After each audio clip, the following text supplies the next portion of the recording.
Your dog is trying to rest, but something about their bed is stressing them out. And the worst part? You might be the reason without even realizing it. You bought them something soft, something comfortable. You picked it out carefully, maybe even matched it to your living room. You set it down in a corner or near a wall or somewhere that made sense to you, somewhere out of the way, somewhere they could just be. And yet, they don't always use it. Sometimes they avoid it entirely. Sometimes they sleep on the hard floor 2 feet away. Sometimes they drag themselves across the room and curl up somewhere that makes no sense to you, near the door, under your desk, at the foot of your bed where there's barely any space. And you think, they're just being weird, or picky, or stubborn. Dogs are like that sometimes, right? But here's the thing nobody tells you. It's not about comfort. It's about safety, and those are two completely different things. To understand what's really happening, you have to stop thinking like a human for a moment. Because when you look at your dog's bed, you see an object, something soft, something you provided, something that should, logically, be exactly what they need. But your dog doesn't see an object. Your dog experiences a location, and in the nervous system of a dog, a creature whose entire evolutionary history is built around reading environments for threat and safety, location is everything. Where they sleep is not a preference, it's a decision.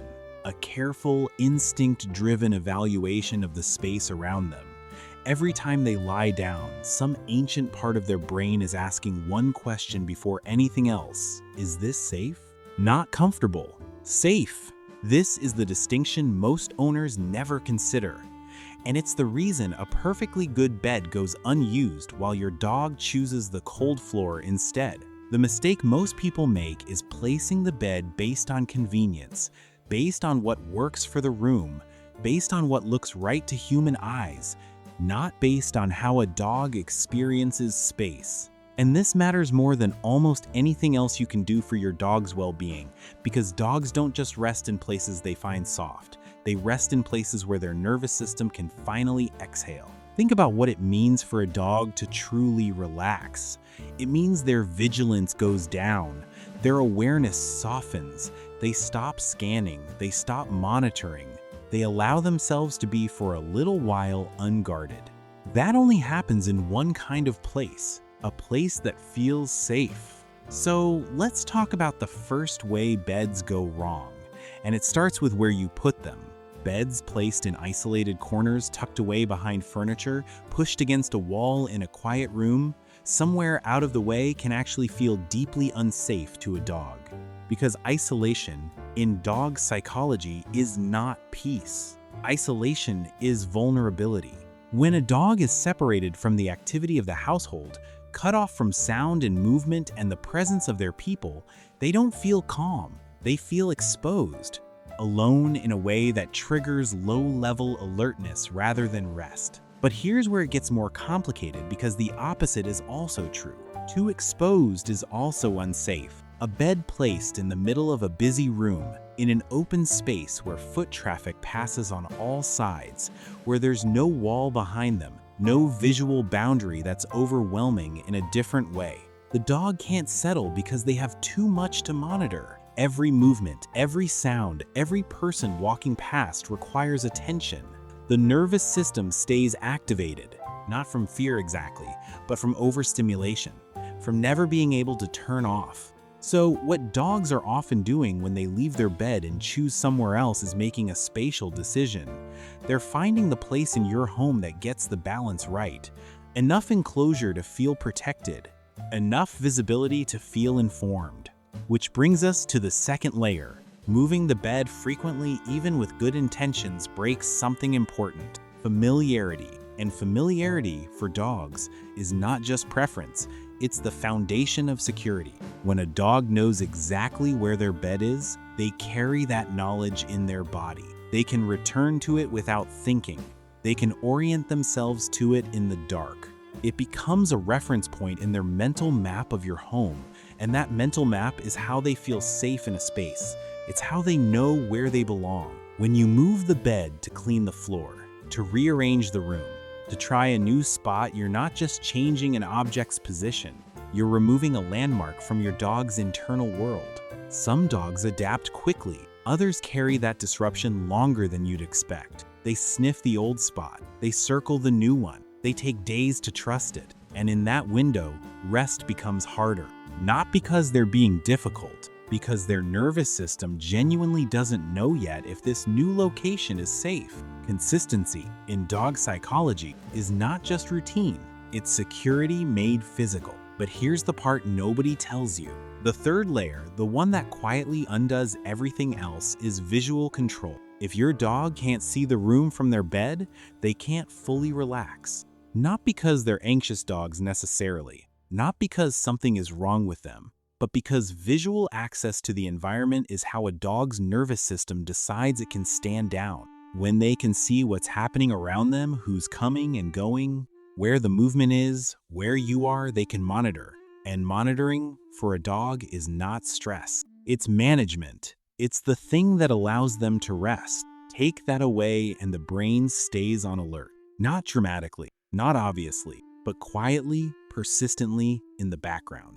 This is why so many dogs choose to sleep where they can see you specifically. Not because they're anxious, not because they have separation issues, but because you are the most reliable signal of safety in their environment. Where you are, things tend to be okay. And when they can see you even with one eye half open, their nervous system has the information it needs to let go. Think about a time your dog abandoned their bed and came to lie near you instead. Maybe you were working, maybe you were watching television. They chose the floor next to your chair over the cushioned bed on the other side of the room. That wasn't stubbornness. That wasn't ingratitude. That was your dog solving for safety in the most direct way they knew how. And this is where it gets interesting. Because the stress that builds from an unsatisfying sleep environment doesn't always look like stress. Not immediately, not obviously. Long-term, low-grade environmental stress, the kind that comes from never quite being able to rest fully, doesn't announce itself with dramatic symptoms. It shows up quietly, as restlessness at night, as low-level anxiety during the day, as small behavior changes you notice but can't quite explain, more barking, more clinginess, more reactivity to sounds that never bothered them before. You don't immediately connect it to the bed. Why would you? The bed is fine. The bed is soft and clean and exactly where you put it. But your dog's nervous system has been running slightly elevated for weeks. Slightly vigilant, slightly unable to fully recover. And over time, that adds up. Not into crisis, not into obvious distress, into a dog that seems just a little more tired, a little more tightly wound, a little less themselves. This is the hidden cost of getting the environment wrong. Your dog isn't rejecting the bed. They're responding to the environment. That's a meaningful distinction because rejection implies preference, a spoiled animal deciding they'd rather have something else. But response implies information. Your dog is telling you something real, something precise, actually. Something about how the space you've given them is or isn't meeting the needs their nervous system requires in order to rest. You see a bed. They feel a space. Those aren't the same experience. What this means practically is both simpler and more nuanced than most owners expect. It's not about buying a better bed.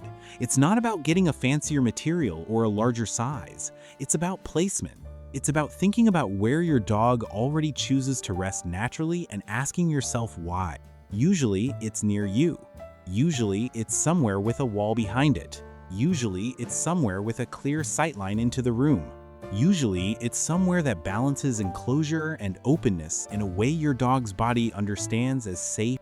Place the bed where your dog already gravitates, not where it's convenient for the room, not tucked away where it's out of sight, not in the middle of an open floor with nothing behind it, somewhere they can see, somewhere they feel included in the life of the house. Somewhere their nervous system can finally do what it's been trying to do all along. Let go. There's something larger here, though. Something worth sitting with. The way we think about what our animals need often reflects the way we think about what comfort means. We default to physical comfort because that's what we can see and provide. Softness, warmth, size, material. We think about what would feel good to us.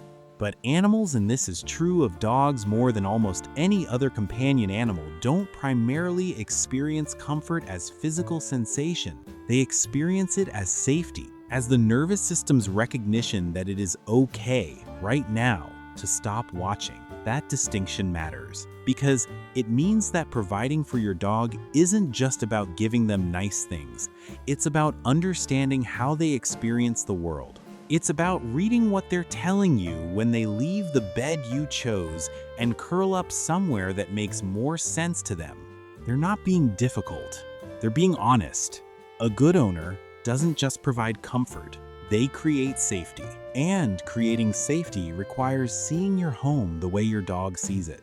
Not as rooms and furniture and aesthetic choices, but as a landscape of signals where the threats might come from, where the people are, where the walls are, what can be monitored and what cannot. A landscape that either allows the nervous system to rest or quietly keeps it running.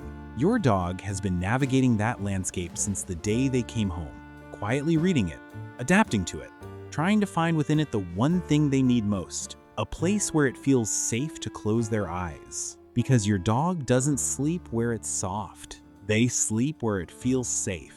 And now you know the difference.